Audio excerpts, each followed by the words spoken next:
Sonder om te weet wat dit is, gee hy vir my 'n breinklein sakkietjie en hy sê vir my, al wat jy met hierdie doen is, so vat nou net 'n bietjie foelie, hy gee nogal sy foelie vir my, hy gee die pypie vir my, hy sê vir my, al wat jy doen, is jy sit dit net bo op die foelie, maak hom warm, jy trek die rook wat nou van hom afkom in en jy gaan baie lekker slaap.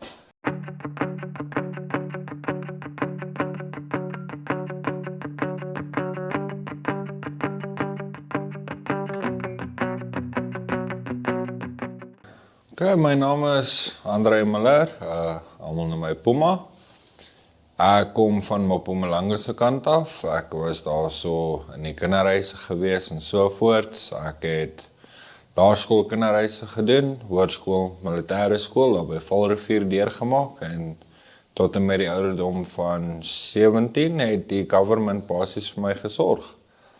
Van daar af is eintlik 'n baie interessante storie. Toe ek nou 'n kind was, gaan ek eerlik wees, ek is by my ouers weggevat as gevolg van abuse en so voort. So die government en die sosiale werkers het my eintlik daar verwyder. En die kinderreis het baie goed na my gekyk. Vir ons baie keer sê dinge van die kinderreise is so sleg vir kinders en dit, maar ek kan eerlik sê, kinderreis het verskriklik na my gekyk. Dankie Tannie en julle. En dan van daar af is ek Valrivier toe. Eerstens het ek in standaard 6 het Hoogenout my gekoop vir sport. Hulle het my heeltemal gesponsor, hulle het my koshuisgelde betaal, hulle het my skoolfondse betaal. Maar toe besluit ek mos omdat ek nou groter as die res is om heeltyd saam met die matrieks uit te hang, moeilikheid te maak, bietjie te drink op skool, heeltemal te veel te rook. So na 'n kwartaal en 'n half te besluit die skool. Hulle wil my nie meer in die koshuis hê nie, want ek het in anyway nooit daar so geslaap nie. Maar die probleem was, ek het nêrens toe gehad om te slaap nie. So dis either dan gaan terug kinderhuis toe, of ek kies die militêre skool van daar af gewees. So van daar af was ek militêre skool toe.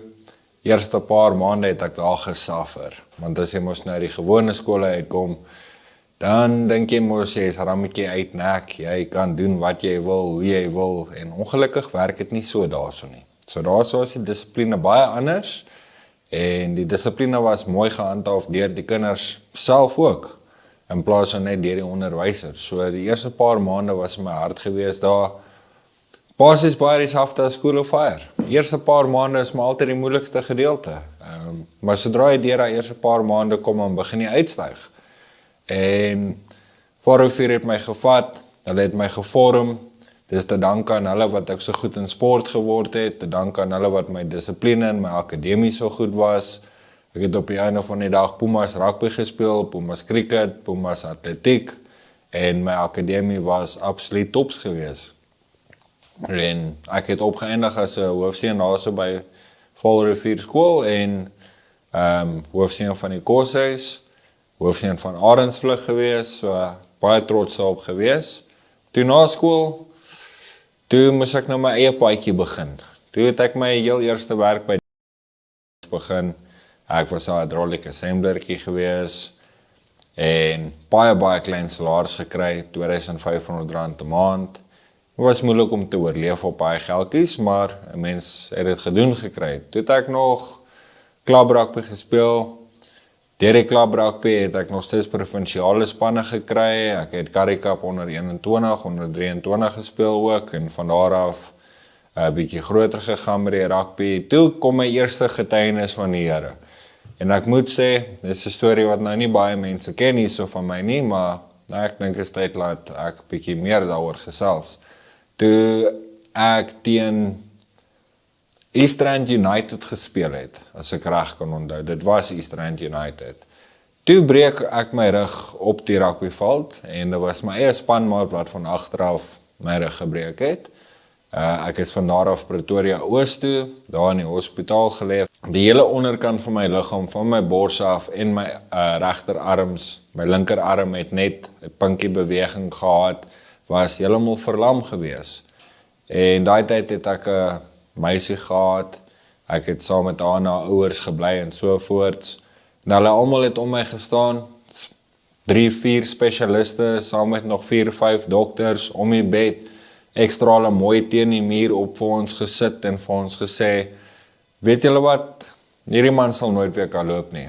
Hulle het my mooi gewys waar die breuke op die rug alles was, rugwervels, alles uitverwys, en toe sit ek net daar, of lê hy daar eintlik, en sê reg het vir hulle wel, julle ken nie my God nie.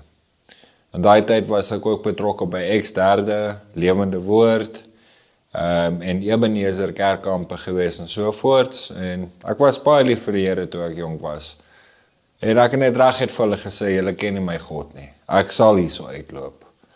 Eventually, 6 weke later, is ek uit die hospitaal uit, in 'n rolstoel nou wel, maar arms het beweeg, bene het begin gevoel terugkry, en so het ek myself weer op die been gekry, weer bietjie begin oefen, eers met 'n loper, toe met krikke, toe weer net gewoonweg loop, tot op die einde van die dag het ek eintlik weer vir die Harlequins rugby gespeel, en nou nooit weer so goed soos wat ek voorheen gespeel het nie, maar ek meen, vir 'n ou wat die dokters gesê het, sal nooit weer kan loop nie, sonder enige operasie, sonder enige fisioterapie, sonder enige van hierdie aardelikse goed wat al die dokters vir jou sê, van dit sal nooit weer kan nie. Die Here sal jou maak kan. Die Here sal jou maak kan. Tot en met vandag toe, ek doen fisiese werk, ek is 'n boilermaker, ek werk met staal elke liewe dag, so my rug is fyn, die Here het hom genees. Van daar af, 'n paar jaar later is ek en hierdie meisie nou uit mekaar uit. Ek het op Sasol begin werk, heeltemal te veel geld gekry as 'n jong kind. Ek was 20 jaar oud gewees, toe verdien ek R96 'n uur. En van daar af het ek 'n bietjie begin moeilikheid aanjaag. Ek het begin catsnife, saam met my vriende uitgaan, drink, reg deur die nagte wakker bly. En so bietjie vir bietjie het my lewe begin verkrummel, want mense het altyd nou gedink en almal het gesê cat is nie verslawend nie. Dit is verseker. Dit is. Jy begin om so bietjie en dan voordat jy jou oë kry, gebruik jy 'n sakkie na sakkie na sakkie om wakker te bly tot die volgende dag se skof en jy bly jouself sê, o nee, is net vir energie. En daai aand kan jy nou weer nie slaap nie, dan kort jy nog 'n sakkie vir nog 'n skof. En dit het net begin wild raak op die einde van die dag. Ek het oorgegaan van Sasol af, ek het begin werk vir 'n staalfabriek, ek was 'n plasma cutter gewees op 'n plasma masjien van 12x24, en daar het ek net aangegaan, weer eens R112 'n uur, nog steeds 21 jaar oud, en ek het net my geld gemors, heeltemal.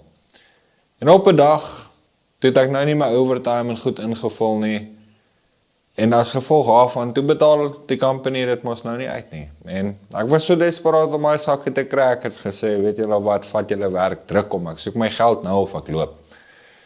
En die company het vir my mooi gewys dat ek is nou nie die enigste ou in hierdie wêreld wat daai werk kan doen nie. En dis hulle vir my, right, dan sit jy jou bedanking in en jy loop vandag. En van daar af, ja, toe die lewe moeilik geraak. Baie negatief geraak, heeltemal te veel drugs gedoen, en op 'n dag toe besluit ek, okay, ek is nou heeltyd wakker, nou kort ek iets om te slaap. Dis toe wanneer ek begin dagga rook het. So toe werk ek vir Spur, daai tyd vir die Spur Corporation, doen cat, rook dagga, en eventually, toe werk die dagga nou nie meer nie. Toe wil die dag nou nie meer laat ek slaap en ek loop na 'n dealer toe en ek vra vir môre, het jy nie vir my ietsie sterker nie? Sonder om te weet wat dit is, gee hy vir my 'n breinklein sakkietjie en hy sê vir my, al wat jy met hierdie doen is, jy vat nou net 'n bietjie folie, hy gee nogal sy folie vir my, hy gee die pypie vir my, hy sê vir my, al wat jy doen, is jy sit net bo op die folie, maak hom warm, jy trek die rook wat nou van hom afkom in en jy gaan baie lekker slaap. Het baie lekker geslaap. Verseker, ek het. Maar geen wetende, die volgende dag gaan ek terug na hom toe, kry nog 'n bietjie van dit, dag daarna kry nog 'n bietjie, en op die einde van die dag het ek uitgevind wat dit was, wat ek actually rook, en dit was Nyalpe gewees. So dit is maar 'n vuil weergawe van heroïne. En van daar af kan ek regtig sê, toe verloor ek alles. Daai ouetjie het my so verslaaf gehad, dat ek het naderhand my kar verkoop, ek het my besittings verkoop, ek het my werk verloor en basies op straat opgeëindig as gevolg van hierdie. Nou van daar af, swaar gegaan, rarig swaar gegaan. Ek het gegaan van mense bedel, mense vra vir werk, ek het daarom nou nooit uitgegaan, gesteel en so voort, sien, want ek is baie goed met my hande, so ek was daarom gebless met daai skills. En ek het tot ewen tuinwerk gedoen as ek moes, net om my volgende fix te kry. Toe slaan dit my hart toe, ek nou absoluut niks meer het nie, ek het nie slaapplek nie, dis koud. Toe besluit ek eendag, dis nou genoeg. Dit is rarig nou genoeg. Toe stop ek het op my eie. Ek het eers 'n rehab probeer, om eerlik te wees. Ek het eers 'n rehab probeer, en in die rehab gaan ek sê, my experience in daai rehab was gewees, dit was soos 'n bakkie Fruit Loops. 'n Mens het al hierdie verskillende kleure wat nou in die sak is. Nou sit jy al die verskillende kleure Fruit Loops in een bakkie, en jy gooi die melk by. Nou die Fruit Loops se kleure, praat ek nou van, dis jou dagga-koppies, en jou tikrokers, jou heroïneverslaafdes, jou pilkoppies, so hulle almal is nou in hierdie een area saam, en soos wat julle nou gesels in die aande, met mekaar gesels en alles, leer jy net meer en meer en meer. So na die 3 maande van die rehab, so ek uit die rehab uit, en toe weet ek nou hoe om hierdie drug nou meer effektief te gebruik, en om nog sterker te maak. Dus ek, weer eens, 2-3 weke skoon, terug op die dwelm gewees. Dit is nou wragtig, toe ek nou besluit, dis nou genoeg, rarig nou genoeg.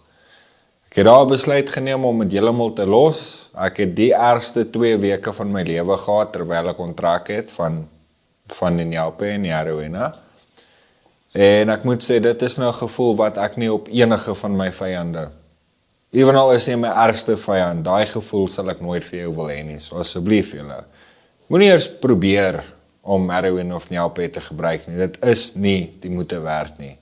Jy gaan deur pyn wat jy nie kan beskryf op hierdie planeet nie. My rugbreek was nie eers so seer soos daai pyn gewees nie. Van daar af het ek skoon gekom, maar ek moes my lewe agterlos, want daar was nog steeds ou vriende, daar was nog steeds ou kontakte, die dealers was nog steeds daar, die memories was nog steeds daar. En ek het 'n vriendin gehad wat in Durban bly, en ek het net eendag gesê, okay, weet jy wat, kontak haar, is baie goeie vriende op skool gewees, kontak haar, en ek vra vir haar, het jy nie vir my net 'n slaapplek vir 'n rukkie nie? En sy het vir my gesê, ons kan vir jou miskien 'n bank en 'n reël, geen probleem, kom deur. En toe is ek Durban toe. Toe ek nou onder in Durban kom, is 'n nuwe plek, nuwe experience, is by die see. Ek het gevoel soos 'n nuwe mens, soos 'n hele nuwe mens. Van daar af het ek maar stadig begin die ranks klim. Ek het begin met ou simkaarte verkoop in Durban om 'n bietjie geld te maak. Dit was nou wel 'n hoër op simkaart, nie soos MTN en Vodacom en dit nie, en dit was eintlik maar vir bemarking om mense se contact details te kry, sodat die hoofkantoor en hulle die mense kan kontak en funeral plans en al sulke goed aan hulle kan verkoop. Ek kan nie eers verduidelik presies wat hulle daar gedoen het, maar my werk was om die inligting in te kry. Die face-to-face marketing, omdat ons so glad was met ons monde. Van daar af, toe begin ek weer vir die Spur Corporation werk. Toe ek weer by die Spur Corporation gewerk het, ek myself weer opgebou. Ek het gegaan van waiter af na manager, senior manager, toe IC, en toe begin ek vir hulle travel. So ek het eintlik deur die land gegaan en ek het by verskillende Spurs gaan manage vir 'n paar maande totdat hulle self bietjie verbeter, manage die jong managers bietjie opbou, bietjie meer train en dan weer gaan na die volgende dorp. Dit was rarig lekker in die begin gewees, maar toe vind ek myself in daai posisie van jy leer rarig eintlik niemand ken nie, want sodra jy nou net begin 'n persoon ken, begin vriende maak, begin 'n familietjie bou en so voorts, dan moet jy nou maar weer gaan na die volgende dorp toe.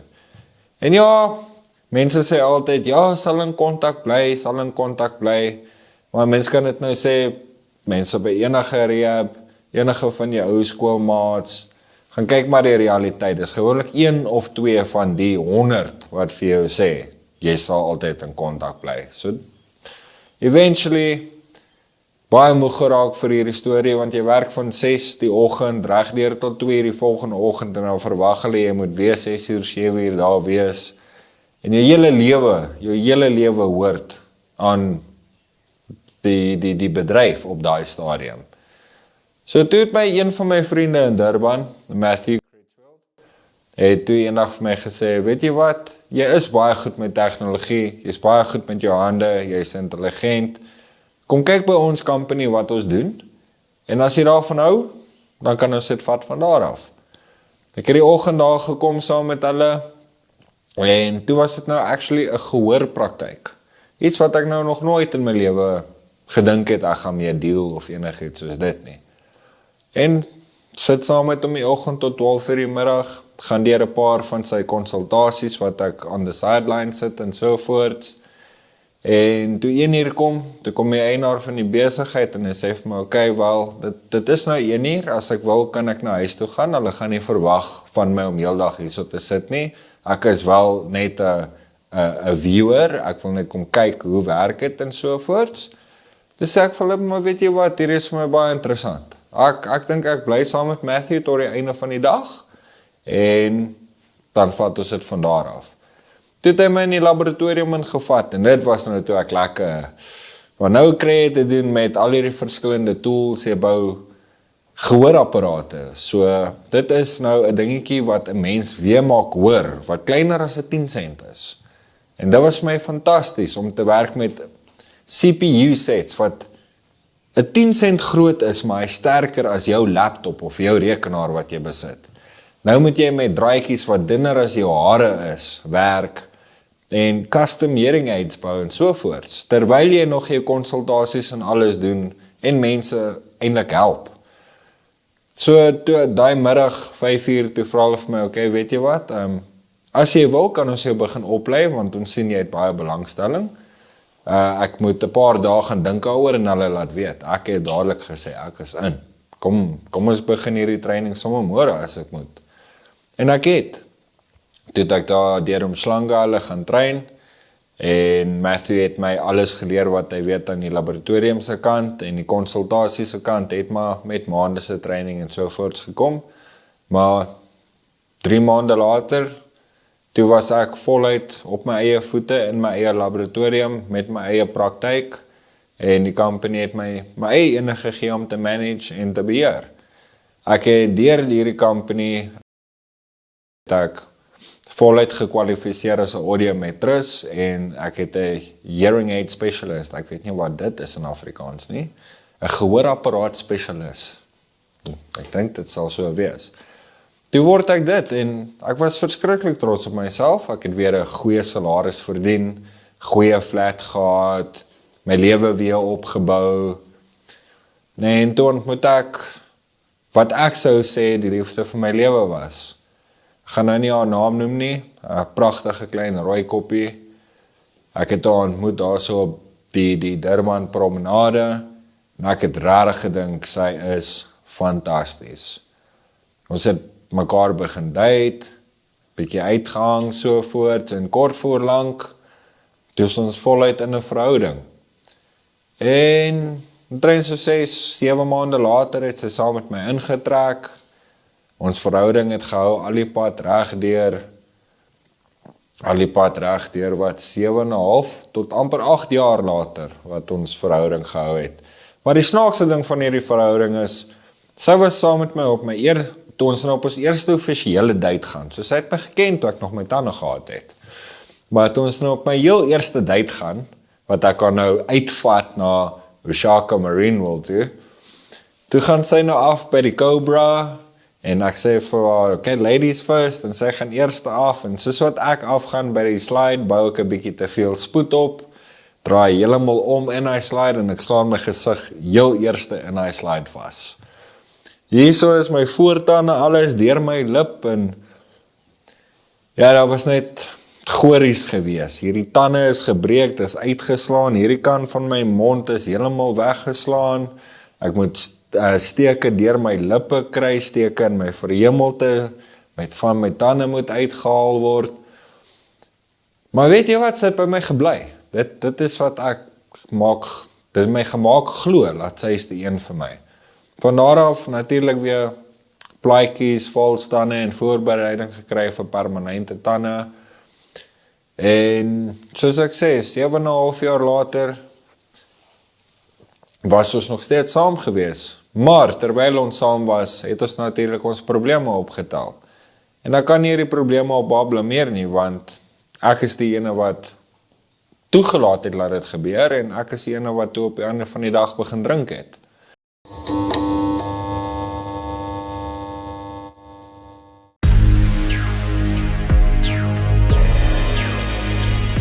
The Miracle Place. Miracle Place kan jy na toe kom vir die volgende redes. As jy drug addict is, as jy 'n issue het aan selfoon verslaaf is, jy's aan suiker verslaaf, whatever jy aan verslaaf is, jy kan kom inboek vir 'n maand, jy kan inboek vir 'n jaar, jy kan inboek vir 6 jaar. Ons skep vir jou hier 'n omgewing vir Jesus Christus, en dan kan jy hom aanneem, en uit Miracle Place uit, the Miracle Place, vat ons die mense, en ons oorreed hulle, of hulle dan nie wil vir sendelinge gaan nie, en 'n bietjie 'n stapie verder gaan nie. Wat die Miracle Place ook bied, is partykeer net 'n fire miracle event. Dis sommer net vir 2 dae. Wat jy kan kom, en as jy wil vuur van God hê, dan kom kry jy sy vuur. Jy kan hiernatoe ook mense bring wat kanker het. Hulle kom boekie in nie, maar hulle kry daai miracle en fire events. So hou dit dop op the Miracle Place se Facebook, en as iemand siek is, kom daai 2 dae, en kom dat die persoon gesond raak. Julle is so welkom. Volg ons, die Here seën.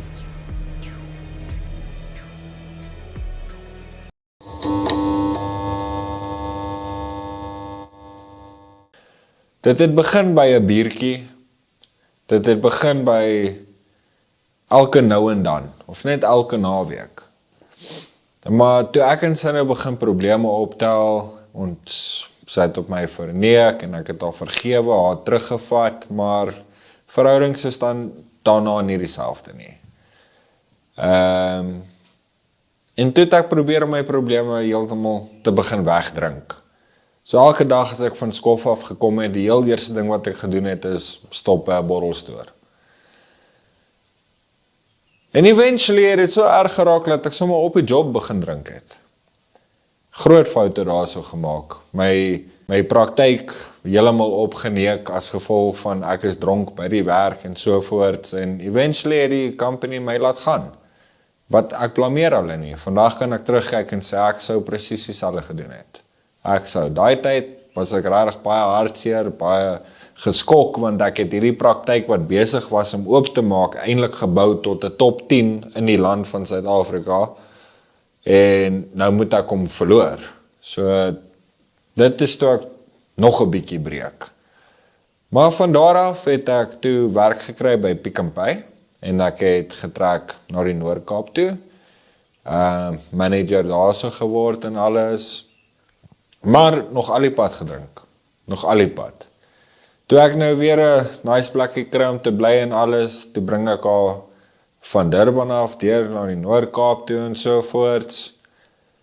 Wat 'n fout was, baie mense het vir my gesê, moenie haar terugvat nie, moenie dit nie, moenie dat nie, maar ek het geglo sy is lief vir my.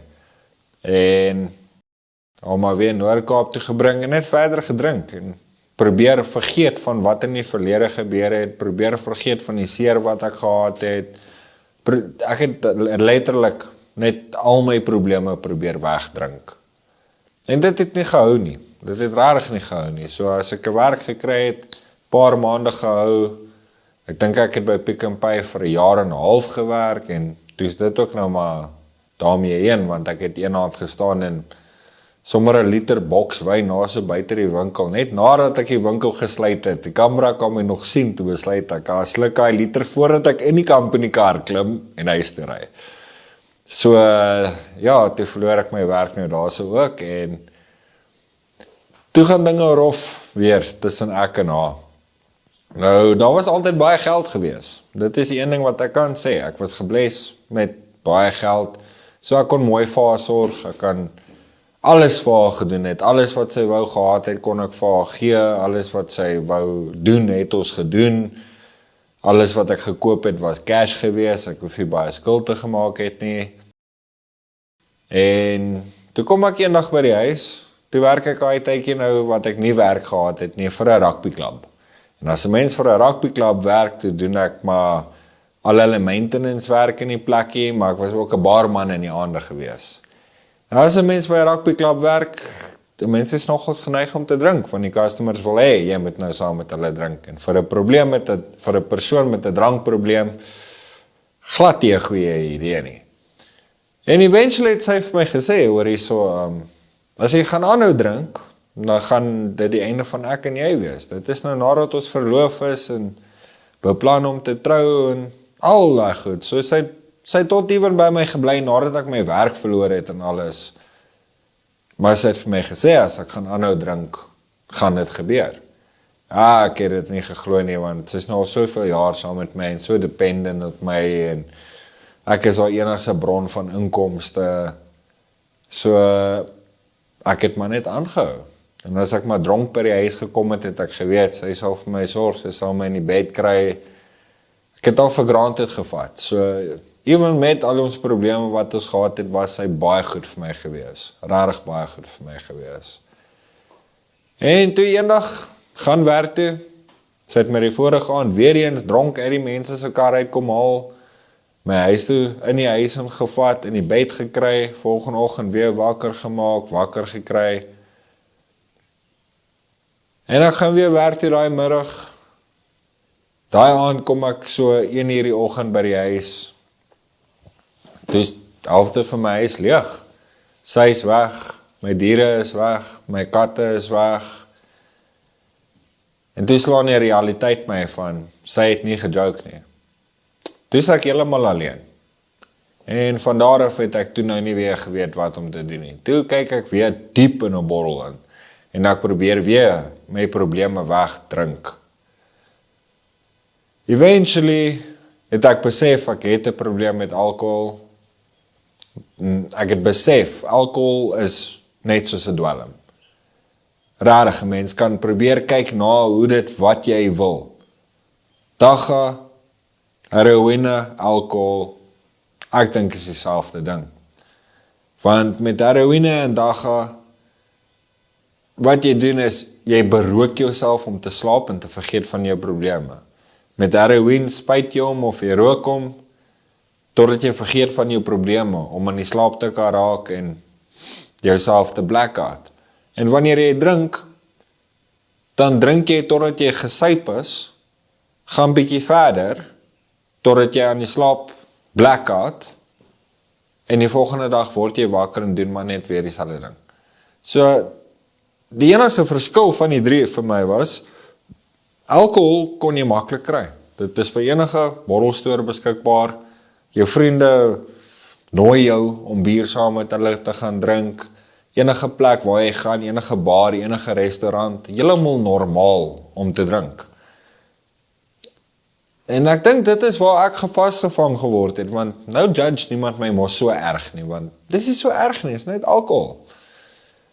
En toe besef ek, om so te drink, dat jy uitpas elke liewe aand, en die volgende dag dit net maar weer te doen, kan ek net sowel teruggaan, heroïne optel en dit maar weer begin spuit. Dit is presies dieselfde ding. So of ek nou meer as 10 jaar skoon was of nie, ek het gerelapse. Ewenal was dit nie op dieselfde ding nie, dit was op alkohol. Ek het gerelapse. Nou van daar af, het ek by die kerke aansoeke gedoen, Lewende Woord het eventually my uitgehoor. Ek was 'n lidmaat van hulle kerk gewees. En toe kry ek 'n pastoor Peer. Hy het vir my gevra, waarmee kan hy my help? Ek het hom nie gevra vir rehab nie. Ek het hom nie gevra vir geld nie. Ek het hulle nie gevra vir enigiets soos dit nie. Waarvoor ek gevra het was werk. Want die een ding wat ek ken is werk. Dis die een ding waarmee ek goed is en waarmee ek nog nooit opgeneek het nie. So toe reël pastoor Pierre vir my 'n werk by jou. En ek het by die company begin en al wat ek moes doen vir hom was net sy trokke check. So al wat ek moes doen is as die trok in die yard ingekom het, letterlik net gou van voor tot agter met 'n lysie gaan en sê okay, dit is so, dit is so, dit is so. So dit was nou regtig 'n hierdie werkie gewees. En niks waarin ek gewoond was, van 'n dokter af om te val tot op daai vlak. Dit maak nogal 'n man se ego seer. En ek het daarso begin, ek het die eerste dag eintlik kom die eerste trokke in en ek sien op die trokke, okay, nee, die fender is gebuig, die bumper is vooruit gebreek, die airline streaming is gebreek. Toe besluit ek in plaas van net dit gou aftik, haal die goed af, die tools is mos daar so op die yard, maak dit reg, sit dit terug op, laat die trok ry teen die einde van die middag. Ja, ek dink ek doen 'n goeie ding, die volgende oggend, hier roep die baas my in. Ja, ek dog by myself, nee, yes, ek is nou maar een dag hier so, en nou dat ek klaar opgevoeter. Gaan sit in die baas se kantoor, en hy kyk my, hy sê vir my, weet jy wat, Puma, jy het nou hierdie en hierdie en hierdie uit jou eie uit gaan doen. En niemand het vir jou gesê nie, niemand het jou gevra nie. En dit is presies waarvoor ons soek. Jou pastoor het vir my gesê, wat is jou probleem? En ons weet wat is jou probleem. Maar ons gaan jou help, en ons gaan saam met jou werk daardeur.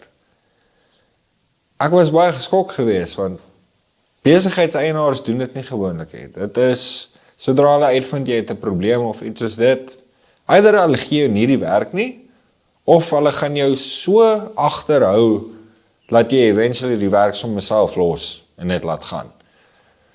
So, toe het Herman my gevat, en hy het my vertrou met baie meer. Hy het vir my op die perseel, my eie flat laat bou, hy het vir my goeie kos gegee, hy het my goeie salaris gegee, en eventually het ek vir hom trailers gebou, ek het sy truck chassis gedoen, en toe begin ons eie klein besigheidjie saam. Maar natuurlik in die verlede het hy al groot besighede gehad, hy was nie klein nie, maar hy wou vir my iets gegee wat myne was. En toe begin ons mobile welding besigheid saam, en dinge het baie goed gegaan. Maar ek het baie alleen gevoel, en eventually het ek na Herman toe gegaan, en ek het vir hom gesê, kyk, ek het 'n probleem met drank. Toe, na al die tyd, en ek praat van toe drink ek seker nou al 3 jaar, myself sat, heeltemal, maar elke keer het ek net vir hulle gesê, ag man, daar's ouens wat erger drink as ek is nog okay. Maar, toe slaan die realiteit my, laat ek het rarig 'n probleem. Maak nie saak wat ek doen nie, as ek by 'n bottelstoer kom, koop ek vir my 'n bottel.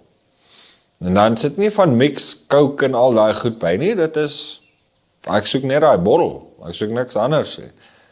Maar die ding was, ek was altyd skaam om te drink voor mense. So as ek nou vir my 'n nip gekoop het, of 'n plat Anna, dan het daai nip of daai plat Anna geval in my maag, voordat ek nog by die kar gekom het. So ek het hom skoon gesluk. En eventually baie gewoond geraak aan, gegaan van 'n plat Anna na 'n bottel toe, wat ek myself elke liewe aand so bedrink het. En so kon ek 'n bottel 'n dag klaar gemaak het elke dag. En dis niks om op trots te wees nie. Rarig, niks. Toe besef ek dat ek hierdie hulp nodig. Toe gaan ek na Herman hulle toe en sê, kykie, ek het 'n probleem, ek het hulp nodig. En heel eerste, toe sê hulle vir my, okay, hulle gaan my help, maar hulle kan my nie verloor as 'n werker nie. My werk is te goed, ek het te veel wat ek doen op die plek, hulle kan my nie verloor daar nie, hulle kan nie bekostig dat ek weggaan vir 'n ruk nie. Toe reël hulle vir my by sy ma, laat ek 1 keer 'n week by haar uitkom vir berading, en al sulke goed Christelike berading. My salaris is vir my weggevat, en ek is ge-isolate. So dit beteken, ek bly op die perseel, niemand kom by my nie, ek gaan deur die dag, ek doen my werk, nadat ek my werk gedoen het, gaan ek huis toe, bly by die huis. Enigste tyd wat ek uitgegaan het, was op 'n Sondag gewees, en dan om my berading te gaan doen by die pastoor se ma. Eerste keer het gevoel asof dit goed gaan, maar een van die redes hoekom ek gedrink het, is omdat ek alleen was. En om so ge-isolate te wees, dit het dinge eintlik net bietjie erger gemaak. Toe begin ek dinge skelm doen. Toe begin ek weer skelm drink, en alle net die sê daarvan nie. So, as ek borrelstoor toe geloop het, bietjie van my savingsgeld gebruik het, gaga die borrel koop, huis toe loop, wag totdat hulle almal gaan slaap in die aand, dan gaga die alkohol kap. Alkohol klaar gekap het, dan steek ek die borrel wag, volgende oggend gaan ek werk toe, en dit voel vir my asof niemand agterkom nie, maar 'n persoon wat so optree, mense kom uiteindelik altyd agter. So eventueel maak die bediende my plek skoon, en soos wat sy die plek skoon maak, kry sy 'n proppie. En ek dink hulle almal weet hoe lyk 'n klipdrif proppie, veral as die naam klipdrif op hom staan. En hulle vra vir my, waar kom dit vandaan? En ek sê vir hulle, nee, ek weet nie. En dit is nou die eerste keer toe ek en Herman baklei. Ons het fisies met mekaar geraak, omdat ek was nog halfpad dronk gewees, maar ek deny heeltemal wat ek gedrink het, ek het nie 'n probleem nie. En dit was regtig nie nodig wat hy volgende gedoen het nie, want wat hy volgende gedoen het, is hy het vir my gesê, weet jy wat, ek besef dat jy die hulp nodig, en dat ons nie die regte hulp vir jou hier kan aanbied nie. Maar ek wil jou nog steeds nie verloor as 'n werker nie. So, ek gaan met een van my vriende praat, en dit is nou iemand wat jy al ken, ek gaan met een van my vriende praat, en uitvind hoe werk die plaas waarop hulle bly. En sê ek, oké, nee, ek dink dit is 'n goeie idee, want toe het ek gevra vir rehab, ek het hulle gesê, ek wil rehab toe gaan. Ek wil wegkom, ek wil rehab toe gaan, ek wil by mense kom wat my kan help, want ek kort regtig die regte hulp. En dit is toe hulle vir François Barnard kontak. Toe verduidelik hy vir François dat hy wil my nie verloor as 'n werker nie, maar hulle weet nie wat om te doen nie. Toe maak hulle 'n ooreenkoms met oom Royes, François hulle, en sê vir hulle, oké, wat hulle gedoen is, basies hier hy my uit, of hy laat hulle my gebruik as 'n werker, terwyl ek hier is, sodat ek nie lei raak of enigiets soos dit nie, so dan benefit hulle uit dit uit, en ek groei geestelik. So ek moet vir die eerste 2 weke net geestelik groei, en van daar af, dan werk ek fisies vir die plaas, terwyl ek werk aan my program en sovoorts. Baie goed gegaan, ek het deurgekom, ek het vir School of Fire ontmoet, goeie mense ontmoet hierso. Daai tyd was William nog hier gewees, my pitbull, hy was my regterhand man gewees op 'n stadium. En 3 maande het verbygegaan, alles het goed gegaan, ek het myself opgewerk. Ek het tot ewen 'n meisie hierso gekry. So ek sal nou nie die name noem nie, want die is mense by School of Fire wat nou nie gaan like nie, maar tot ewen 'n meisie gekry, baie goed gegaan. En daai Desember,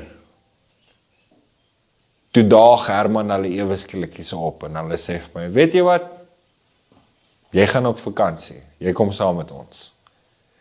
En ek was glad nie prepared gewees. Ek het daai tyd nog gevolunteer, terwyl almal anders op die plaas weggaan om uit te gaan en alles, laat ek die persoon is wat agterbly. Ek voer al die diere, ek kyk na die plaas, ek is voluit in die dinge. Maar right, toe gaan ek nou op vakansie saam met hulle. Min wetende dat dit een van die swakste keuses kon gewees het, want Awalde, Pastoor Wally, het actually 'n paar dae voor dit, toe chat hy met my en hy sê vir my, en sy gees voel hy, dis nie die regte keuse nie. Ek moet nog nie huis toe gaan nie. Hy weet, ons het geagree op die tydperk, en ons het saamgestem en alles, maar hy voel, dis nog nie die regte tyd nie. Luister vir Wally, hy weet waarvan hy praat. En Nee wat, toe die mense opdaag en hulle sê vir my, ek kan op vakansie gaan saam met hulle, wil ek huis toe kom, ja of nee, toe gaan ek.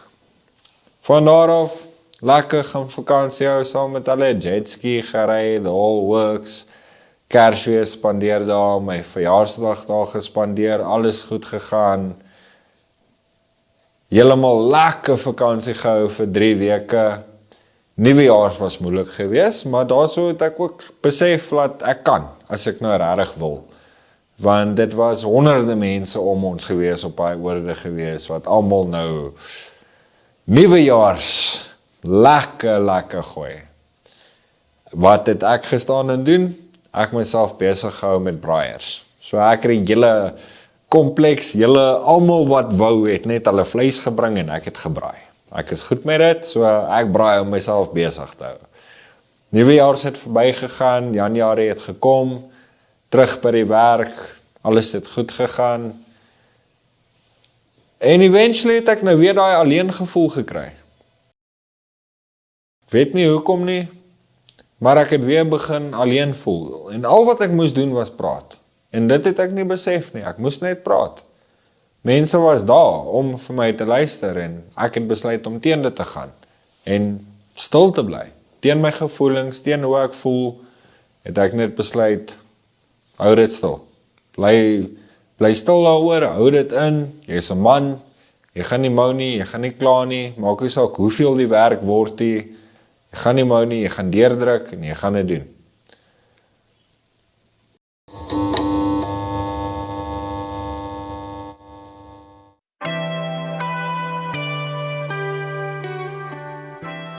Prys die Here, ek wil jou uitnooi na School of Fire toe. Nou wat gebeur by School of Fire? Jy kan menigte dinge hier doen. Jy kan vir 'n pastoor kom leer, vir 3 jaar lank, of jy kan vir 'n beraader kom leer, jy kan vir 'n evangelis, jy kan jou bekwam om vir God te werk, jy kan ook 'n gap jaar vat, maar nou het ons ook gap seisoene, dat jy net vir 3 maande kom. Al wat jy moet doen, jy moet net jou e-posadres sound toe WhatsApp, en ons stuur vir jou inligting. Jy kan ook na die inligting vir ons bel en 'n bietjie gesels en ons kan hierdie ding uitmekaar uitsit. Daar's ook 'n volunteerafdeling wat jy op die plaas by die krokodille kan kom werk. Hier's ook ander afdelings. Daar is kamerawerk, daar's klankwerk. Ag, daar is baie om op te noem. Daar's leerwerk, daar is materiaalwerk om rokke te maak. Baie verskeidenheid goed wat ook baie prakties is. Skakel ons en ons kan met jou gesels by School of Fire. Nou ja, die nommer is op die skerm, stuur nou jou e-posadres met 'n WhatsApp en kom join School of Fire. Een aand was ek saam met die trokdrywers gewees, ons was 4 ouens gewees, ons krag was af gewees, en toe besluit ek, okay, nee wat, ek het mos nou 'n bietjie vleisiekie en goed in my yskas, so kom ons braai. En ek sê vir ouens, hoorie so, as julle wil, kan julle nou vanaand daar by my plek braai, in plaas van na die truck depot toe ry en alles, kan julle daar so by my stop, braai by my plek, dan vat julle dit nou van daar af. En hulle stem saam, alles, en ek besluit, okay, gaan winkel toe, en gaan koop nog ekstra wors. Loop verby die borrelstoer die eerste keer, besluit, nee, gaan nie in nie. Gaan koop die wors, gaan koop snacks, chips, allerlei lekker goedjies vir die manne om hulle self te geniet. En soos dat ek terugloop, loop ek verby die borrelstoer, en toe ek klaar verby hom is, soos ek gaan, nee, wat enetjie sal nie seer maak nie. Net enetjie. Toe gaan koop ek vir my 'n nippietjie Old Brown Sherry. En ek loop uit, ek drink hy nippietjie, vat die bottel, gooi hom in die asblik, sodat nou niemand by die huis kan sien en wat. En ek besluit, ag, nee man, ek het mos in die verlede borrels gedrink. So draai maar om, terug in die borrelstore en koop vir my nog 2 nips en daar was nog so borreltjie lekker goedjies gewees. En ek is op pad huis toe, en soos wat ek op pad huis toe is, besluit ek, nee, drink maar die tweede ene val, nee, drink maar die derde ene, eventueel is ek weer dronk. Na al die tyd, na al die harde werk wat ek ingesit het, daar is ek weer dronk. En 'n dronkman dink mos nou nie hy's dronkie. So ek gaan staan daar, ek braai vir die ouens, ek gee vir hulle half rou vleis en maak my naam bietjie gat, alles. Eventually daag die eienaar van die company op, sien dat ek is dronk en alles. En in plaas nou van net jammer sê, was ek harde gat. Was harde gat gewees.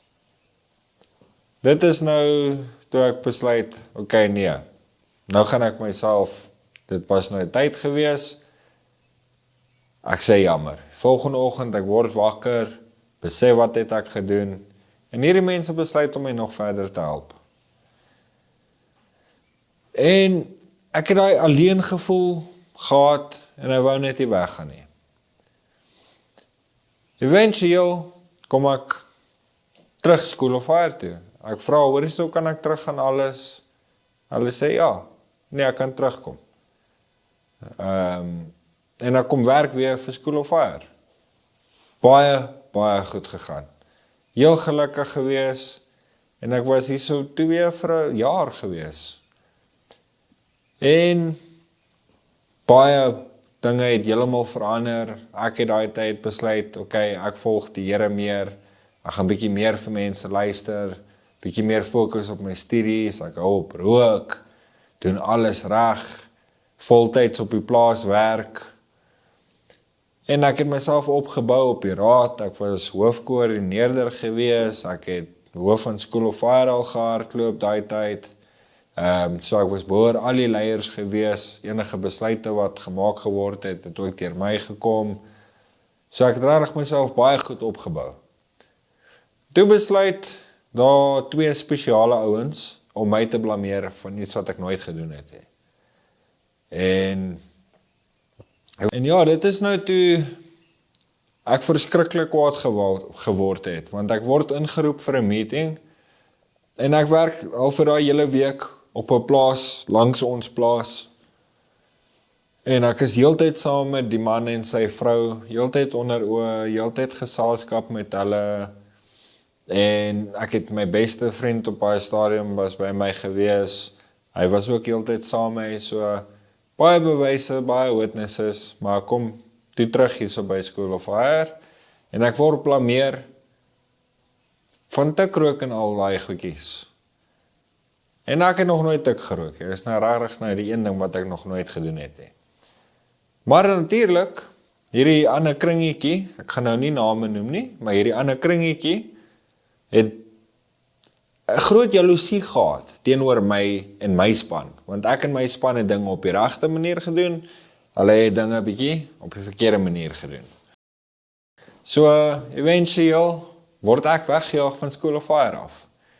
En dit het my seer gemaak, want dit was nie regte feite gewees nie, maar dit was ook nie School of Fire se skuld nie. Want die mense wat dit inligting deurgegee het, was stryd van Satan af. Hulle het my lewe kom probeer opmors, nadat ek alles op die regte manier, regte pad, besluit, Satan, hy kom tree nou in, en hy gaan probeer alles opvoeter. En ek blameer oom Roy is hulle nie, want natuurlik, 'n mens gaan op wat mense vir jou sê. 'n Mens kan nie net altyd die waarheid weet nie.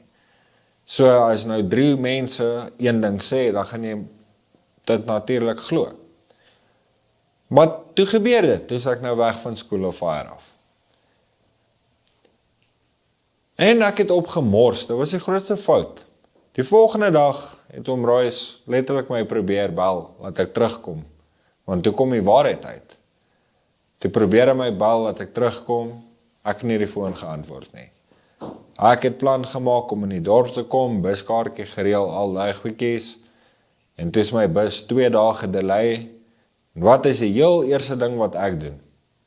Ek besluit, wel, jy het nou klaar alles verloor, so wat help het?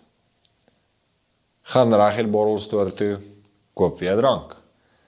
Ek het daai aand dronk geword, onder 'n boom gelê en slaap, gelukkig in 'n veilige plek. Ek het 'n plek gehuur by 'n karavaanpark, onder 'n boom gelê en slaap. En volgende dag het ek dronk na die busstasie toe geloop. Ek het op baie bus geklim, nie wetende hoe nie. Want een van die ouens van School of Fire het my eintlik dronk daarso gekry met my bagasie en al my goed. En hy het my gehelp op daai bus kry. Hy het gepleit by die busdrywers en almal, dat hy weet hierdie dronk man gaan miskien 'n probleem wees, maar hy sal verantwoordelikheid vat vir my. Sit hom net asseblief op die bus, laat hom net slaap. Ek het hierdie nou nie geweet nie. Ek word wakker in daai bus. Weet nie waar ek is nie, ek kyk rond, ek begin paniek. Ek so, yes, waar is ek nou? Die bus stop, en ons klim af by 'n garage. Ek besluit, ek loop buitekant en net 'n bietjie vars asem te kry, voel nie lekker nie, ek soek bietjie water. In die volgende oomblik, kom vat John aan my skouer, en hy sê vir my, yes, jou Pala, is jy okay? En ek kyk om en ek besef dit is Jean, hier staan hy met 'n paai en 'n koeldrank en hy sê, jy moet net asseblief iets in jou liggaam kry. En dit is waar ek besef het, dat die Here is eintlik baie goed, ewenal het ek nou gaan staan en opmors, kyk wat het hy sopas vir my gedoen. En ek het deurgegaan, Mpumalanga gekom, weer daar so bietjie gedwaal, blyplekkie gekry, eventuele werkie gekry, maar ek het gesuffer, dit was minimale geld, en deesdae is hier verskriklik duur, en ek meen, ek het R300 per masjien gekry wat ek reggemaak het, so toe was ek 'n appliance repair technician gewees, so ek kry R300 per masjien wat ek regmaak. Nou, om 'n wasmasjien heeltemal te strip, uitmekaar uit te haal, drom uit te haal, drom te doen, terug aan mekaar te sit, dit vat amper 'n hele dag, net om daai proses te doen. So dit klink lekker, R300 'n masjien, maar dit is eintlik glad nie baie geld nie. So, toe maak ek net genoeg om 'n Wendy te huur, maar oordenlik 'n Wendykie nou met krag en al die goedjies.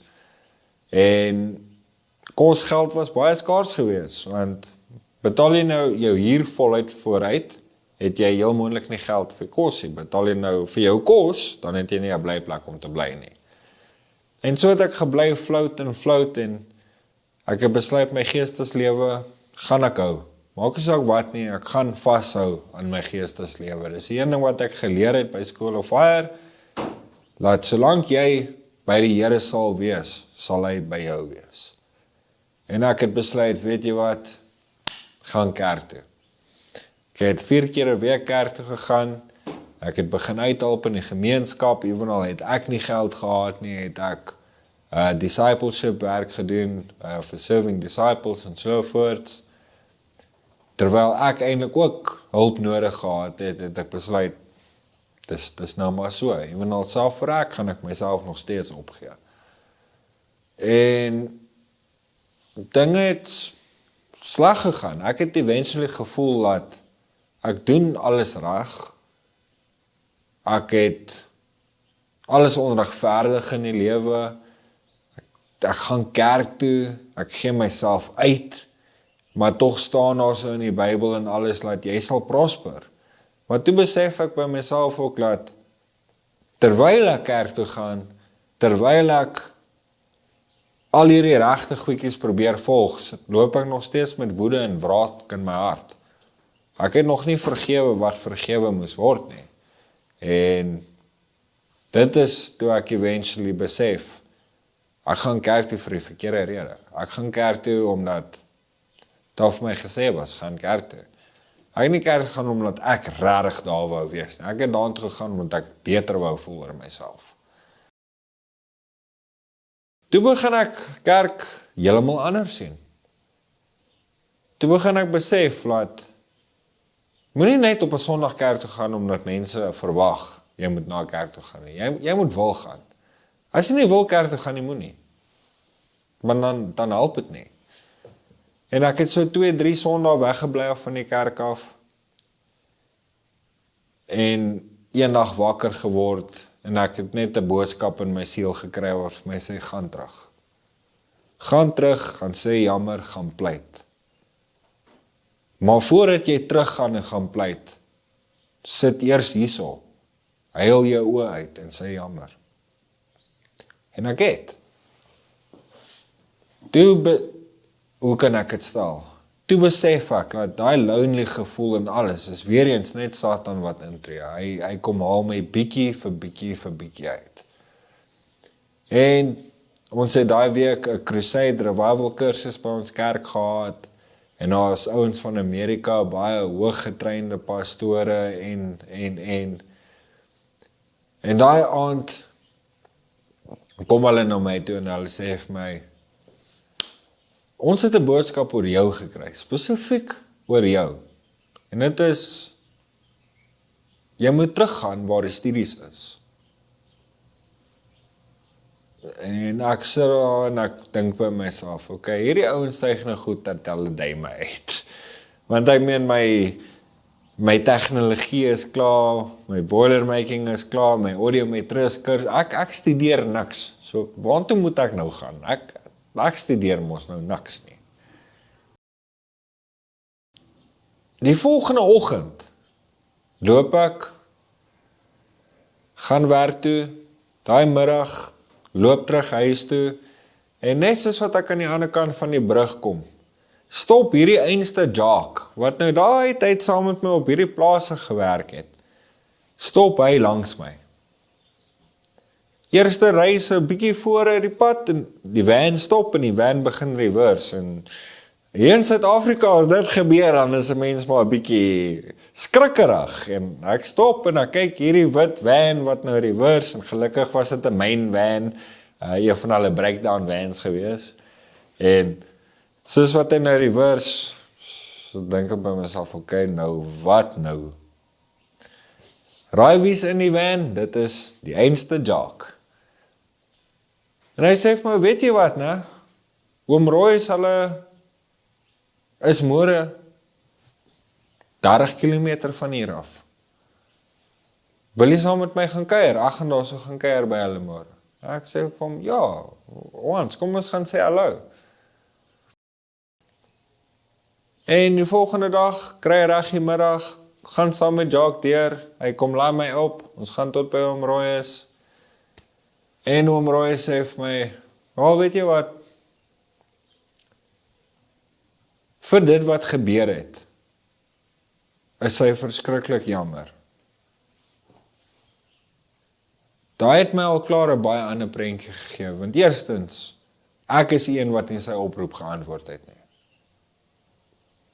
Ek is die ene wat eventueel besluit het, gaan, nadat hy dinge probeer eintlik regmaak het, en mense wat hy was, het my die waarheid vertel en verduidelik, laat, toe hy die waarheid uitvind, het hy dit probeer verander, maar toe het ek besluit om harde gat te wees en te gaan. En toe hy vir my jammer sê, dit het vir my rarig in my hart baie beteken, want vir so groot man, om sy fout te kan herken en nog steeds jammer te sê, nadat mense dink, 'n pastoor is altyd perfek, en dis nie altyd waar nie, maar die foute wat hulle doen, erken hulle, dit gee vir mens 'n ander prentjie. En toe vra hom Roy my, weet jy wat, werk jy? Sê ek vir hom, ja hoor, ek werk. Vra my, het jy blyplek? Ek sê vir hom, ja, ek het blyplek. En ek verduidelik vir hom, en ek sê vir hom, dinge gaan oké. Dis nou nie laat ek suffer, dinge gaan goed. En hy sê vir my, maar weet jy wat, ek weet hoe voel jy oor koffie, kom ons gaan drink 'n koffie. En ek loop saam met hom, kom in die kombuis, maak vir ons 'n koppie koffie, en hy sê vir my, nee, ek weet wat so goeie koffie drink jy drink van hierdie, hier is jou tipe koffie wat jy nou drink, maak vir jou koffie. En hy vra gou vir die studente in het, om net uit die paadjie uit te gaan, en toe sê hy vir my, maar weet jy wat, Puma, die Here sê vir my, dat ek moet jou vra, om terug te kom skool of aarde. Toe besef ek dat al die boodskappe en alles wat ek nou so een vir een gekry het opgebou na hierdie toe. Want eerstens, ek en Jacques het mekaar vir maande nie gesien nie. Ons het nie kontak gehad nie, ons het nie mekaar se nommers gehad nie, geen soos dit. Nou stop, hy randomly langs my, nadat ek die vorige aand die boodskap gekry het van, ek moet teruggaan na die plek waar die studies is. En dit is natuurlik School of Fire. Ek het nooit my studies klaargemaak nie. En daar was basies my op 'n baie mooi manier deur die Here gesê, hierso is waar ek hoort. Hier is waar ek myself al verlos het. Hier is waar ek die Here gevind het. Hier is waar ek nog steeds my foutjies het. Natuurlik, daar is geen mense sonder foute nie. Maar is hier waar ek kan besef wat ek doen as mens is nie wat God vir ons wil hê nie. God se plan vir ons, ek het hierdie plan met my lewe gehad. Rugby, dokter, wat. My plan het heeltemal anders gegaan. Vandag werk ek op 'n plaas vir die Here se mense. So, ek het besef dat jou plan en God se plan is twee verskillende dinge. En ek is waar ek moet wees hier by School of Fire, want dit is die enigste plek op die oomblik waar my siel kan gered word. As dit nie was vir School of Fire, was ek heel moontlik dood, heel moontlik op die straat.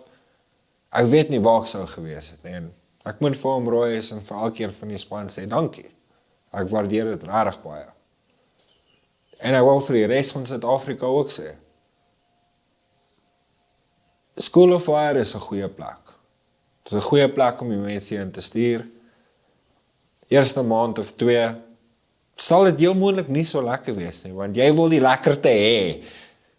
Maar die realiteit is, 'n mens moet partykeer bietjie terugstaan en besef, die Here se plan is groter as joune.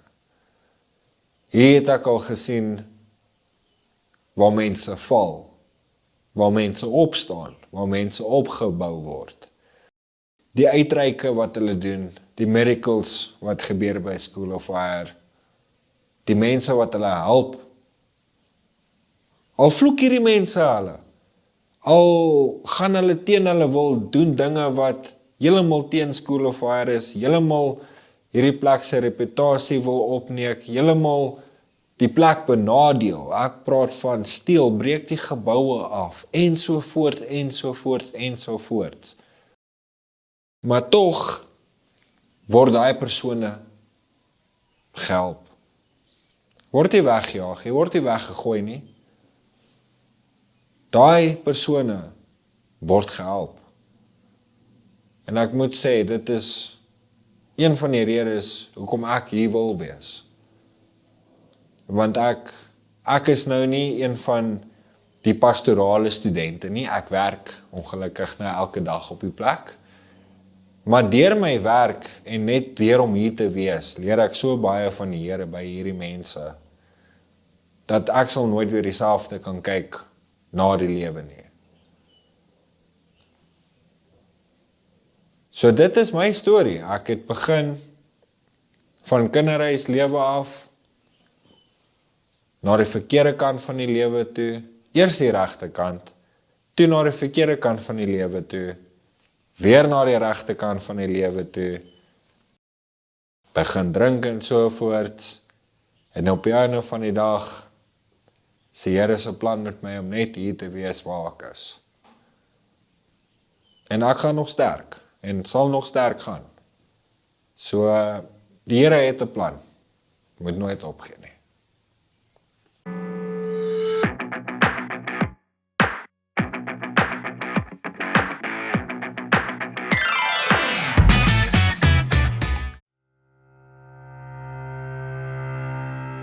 Speer International en Speer SA.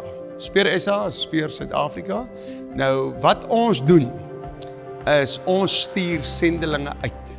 Na hulle klaar gestudeer het by School of Fire, kan hulle gaan na verskillende wêrelddele en plekke. Ons het ook sendelinge daar buite.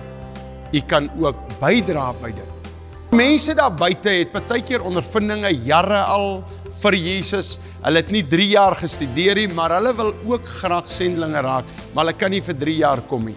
Dan bel jy ons het 'n onderhoud met jou en jy kan round-off kursus kom doen hier by Spear International. En dan kan ons jou ook uitstuur. Maar dit kan jy nie deur 'n e-posadres hanteer nie. Jy bel ons, daar is 2 nommers op die skerm. Dit is myne en André Strauss se nommer. Bel ons en ons praat met jou. God seën.